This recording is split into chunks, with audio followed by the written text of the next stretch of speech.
Good afternoon everyone, welcome to Jadera. I'm Gerwin. Now I am going to be limited by the amount that I can hold my phone up like this at the moment because I've got a very sore neck. I did something to it the other day when I was doing something with the chicken coops and oh my gosh, migraine central for the last 3 days just about. I've barely been able to move courtesy of my neck being out. Oh, it's been horrible. Anyway, I've got to get to planting out some of these plants. Now that I'm not holding my phone up like that, I can tell you what I did. So you may have seen the other day the video I did where I unboxed these lovely plants that I got from Mudbrick Herb Cottage. And you may not remember this one. That's because I just found it. I didn't go through my package properly and I didn't unwrap it properly. But look at this. It is still alive. It is not dead. After nearly a week being wrapped in paper. And it was my fault. I knew it was there and I totally forgot about it. So yes, and that is, I'm pretty sure it's because they wrap it so well and they have that tape around it to keep the moisture in. It's kept my plant. It's rescued it from me. Oh, I'm so hard on plants. But I'm going to take this Kang Kong. So the 3 Kang Kong plants, I'm going to take them down to the dam. And I'm going to go pot them in the dam. Okay, so I've made my way down to the dam. And everything's looking very overgrown here. I don't know if I'm even game to go in there. How bad is that? I'm such a chicken. And I mean, although I did come down with the mower and I did a bit of mowing, gotta say it was a bit hair raising over there. I'm not doing that close to the dam again, mostly because there's a bit of a slope there and I like to go onto slopes.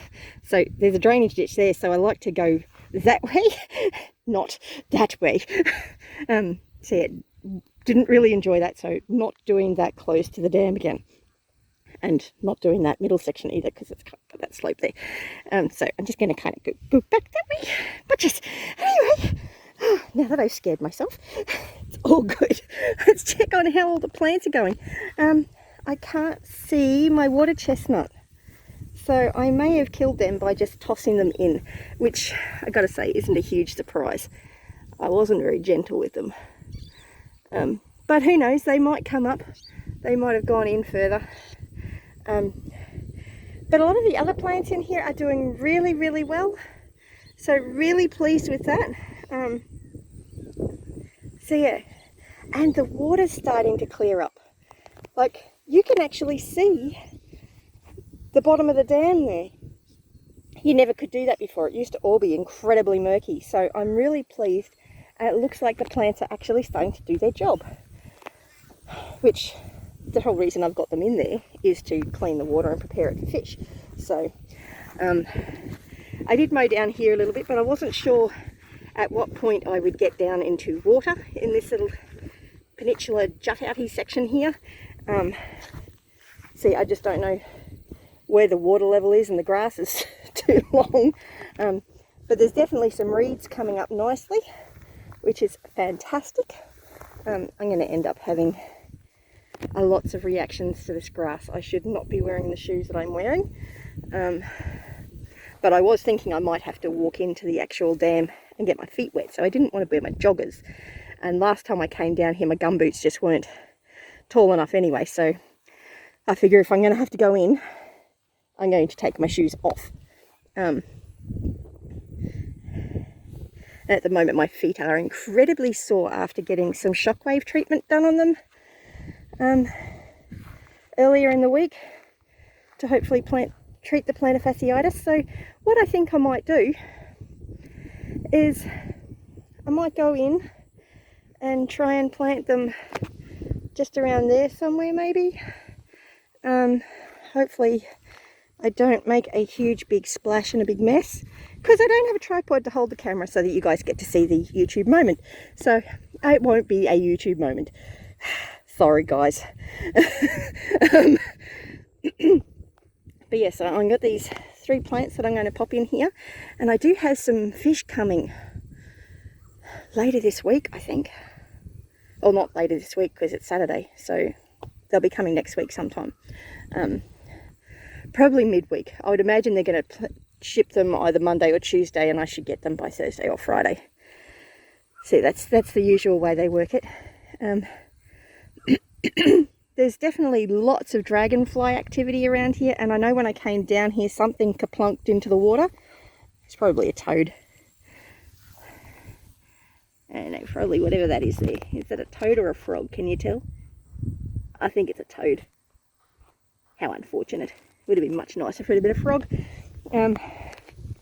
So yes, I've got a few things coming. So I've got some glassfish coming, and glassfish are a plankton feeding fish.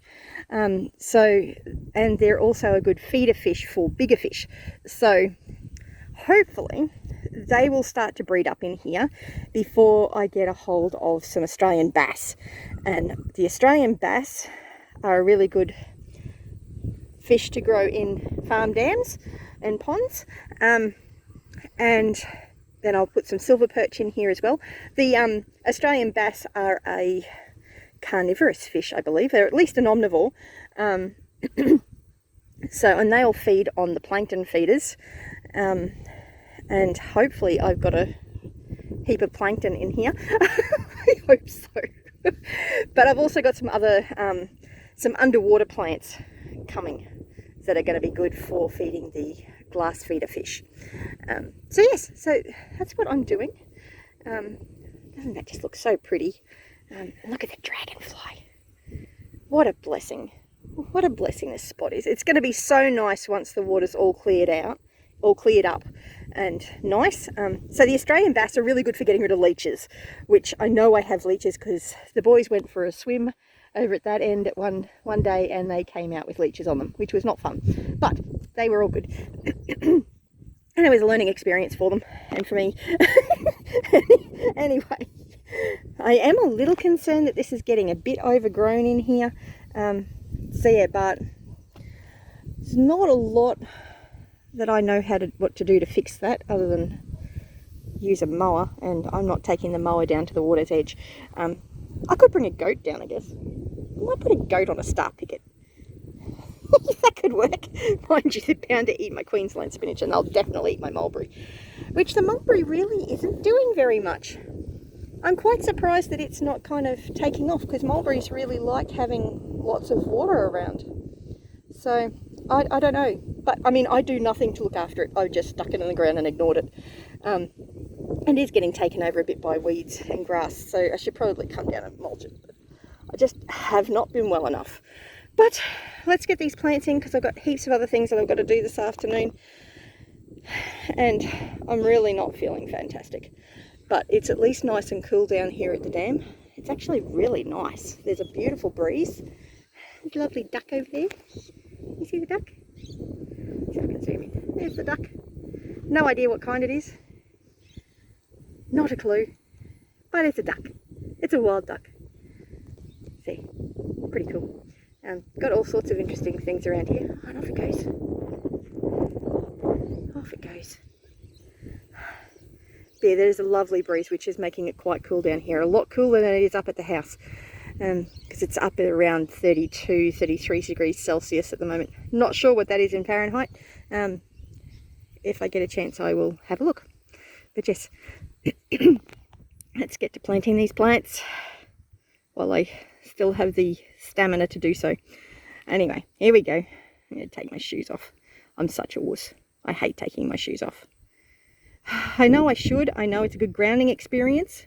It's good for my health to walk around with no shoes on, and I don't believe there's any prickles around here. But yes, anyway, I'll get my nerve up and do this. Anyway, worst thing ever. Now I've got wet feet in slippery thongs. Delightful, that's great. Anyway, it was very slippery feeling in there, as one would expect. And as you can see, it's clouded up the water a lot, which that's what the water looked like before I got the plants in. So I'm really stoked with how well that's doing. Now, I don't know if I can even find them now. I got one planted there and I thought that was a little bit too deep. So I've planted another one up here and another one over there. And hopefully they will do okay. Hopefully at least one of them will survive. And then I can take some cuttings and that sort of thing. Because Kang Kong is an amazing plant. Absolutely amazing. So as you know, I got these particular plants from the herb cottage, so the mud brick herb cottage, and they've sold out now. So it's a tender perennial, 3-meter vine, likes full sun and moist soil. So hopefully I haven't got it too far underwater. But they have a huge amount of information here on their website. I'll leave a link in the description.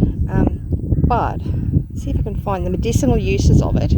The plant is rich in minerals such as calcium and iron and contains sodium and magnesium, phosphorus, manganese, copper, zinc, vitamin B2, C and K are also present. So further ingredients include flavonoids, catechin and phenolic compounds. So there is a powerful antioxidant activity. Research has indicated that there is a significant medicinal value to Kang Kong plants, which studies on cholesterol and diabetic treatments being explored. It's used a lot in Ayurvedic medicine as well. So that's pretty cool.